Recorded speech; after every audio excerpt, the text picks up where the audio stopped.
আজ আমরা শিখবো প্রমিসারি স্টেপল। তো বিষয়টা কি হচ্ছে, খুব জটিল শুনতে লাগলেও খুবই একটা সহজ জিনিস। বিষয়টা এরকম যে ধরুন আমি আপনাকে বললাম যে আমি আপনাকে পরের মাসে একটা 40,000 টাকা বেতনে চাকরি দেবো। তো সেটা শুনে আপনি আপনার 30,000 টাকা বেতনে চাকরি ছেড়ে দিলেন।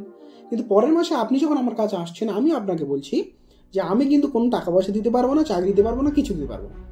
এখন আপনার কাছে লিগাল রেমেডি বা আইনিভাবে আপনি কি করতে পারেন? কারণ আপনার কাছে তো কোনো কন্ট্রাক্ট করা নেই, কিছু আমরা লেখালেখি শুধু মুখে মুখে কথাবার্তা হয়েছে, আমি আপনাকে বলেছিলাম, আপনি চাকরি ছেড়ে দিয়েছেন। তো এমতো অবস্থায় কি করবে, আপনি কিন্তু কোর্টের কাছে যেতে পারেন এবং কোর্ট কিন্তু এই প্রমিসারি স্টেপল ইউজ করে আমাকে কিন্তু আটকাতে পারে যে আমি যাতে আমার কথা থেকে সরে যেতে না পারি। এবার এই জিনিসের পিছনে তিনটে জিনিস দেখতে হবে যে প্রমিসারি স্টেপল অ্যাপ্লাই হবে না হবে না। প্রথম হচ্ছে প্রতিশ্রুতি করতে হবে বা প্রতিশ্রুতির সত্যি করতে হবে, প্রতিশ্রুতি করেছি না। সেকেন্ড করতে হবে সেই প্রতিশ্রুতিটাকে আমাকে ফলো করতে হবে। তৃতীয় স্টেপ, সেই প্রতিশ্রুতি ফলো করে আমার কোনো ক্ষতি হতে পারে।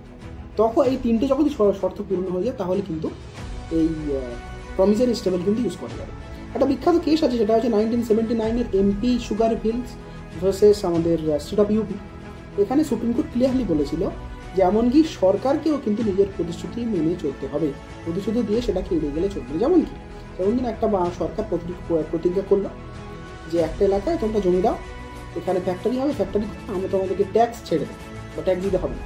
এবার ফ্যাক্টরি করা হলো, জমি ওরা দিয়ে দিল, কিন্তু ট্যাক্স যখন বিষয়টা আসছে তখন গভর্নমেন্ট কিন্তু বলছে না, ট্যাক্সও দিতে হবে, ট্যাক্স ছাড়া আমরা কিন্তু দেবো না। এইরকম ধরনের সিচুয়েশানে কিন্তু ভালো করতে গেলে বোঝা যাবে সরকার প্রমিস করেছিল যে ট্যাক্স ছাড় দেবে। দ্বিতীয়ত বলেছিল যে জমি দেওয়ার কথা, হ্যাঁ জমিও দেওয়া হয়েছে, যে যারা কৃষকরা ছিল তারা জমিও দিয়ে দিয়েছে। তৃতীয় স্টেপ আসছে ক্ষতি হয়েছে কিনা। হ্যাঁ ক্ষতি হয়েছে, কারণ গভর্নমেন্ট কিন্তু এখন বলছে সে কিন্তু ট্যাক্স ছাড় দেবে না।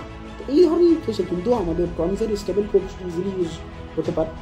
আর এখান থেকে আমরা বুঝতে পারবো আমাদের ইন্ডিয়ান কোর্ট যারা আছে এটা কিন্তু এই প্রমিসারি স্টেপলকে কিন্তু সিরিয়াসলি নেয়। এবং এই তিনটে জিনিস যদি থাকে, আর একবার বলে দিই, ফার্স্ট অফ অল প্রতিজ্ঞা করতে হবে সত্যি সত্যি। দ্বিতীয় হচ্ছে যে প্রতিজ্ঞা মানতে হবে কাউকে একজনের, যে তুমি প্রতিজ্ঞা করেছো আমি সেটা মেনেছি। তৃতীয় হচ্ছে সেই প্রতিজ্ঞা মানার ফলে আমার কোনো ক্ষতি হতে হবে। যদি এই তিনটে হয় তাহলে আমি যে প্রতিজ্ঞাটা করেছিলাম আমি তাকে ধরতেই পারি, প্রতিজ্ঞাটা তোমাকে মানতে হবে। এই হচ্ছে প্রমিসারি স্টেপল। খুবই একটা ইজি কনসেপ্ট, যেটা অ্যাকচুয়ালি কন্ট্রাক্ট লতে ছেলেগুলো যারা শেখে তারা খুবই কঠিন বা জটিল মনে হয় তাদের কাছে। এটা আদৌ জটিল নয়, সহজ জিনিস। তবে হ্যাঁ, অন্যান্য জিনিসগুলো দেখতে হবে। এই প্রমিসারি স্টেপল কিন্তু সব ক্ষেত্রে ইউজেবল না। যদি কোনো ইললিগাল বস্তু, যে আইন ভঙ্গ করা কোনো প্রতিজ্ঞা করা, সেটা কিন্তু আবার প্রমিসারি স্টেপল আন্ডারে আসবে না। বা জনস্বার্থে যদি কোনো মানুষের কোনো ক্ষতি করা হয় জনস্বার্থের ক্ষেত্রে, তো সেই ক্ষেত্রে কিন্তু আমাদের এই প্রমিসারি স্টেপল কিন্তু আবার ইউজ করা যাবে না। তো এই হচ্ছিল আজকের এই প্রমিসারি স্টেপলের কনসেপ্টটা।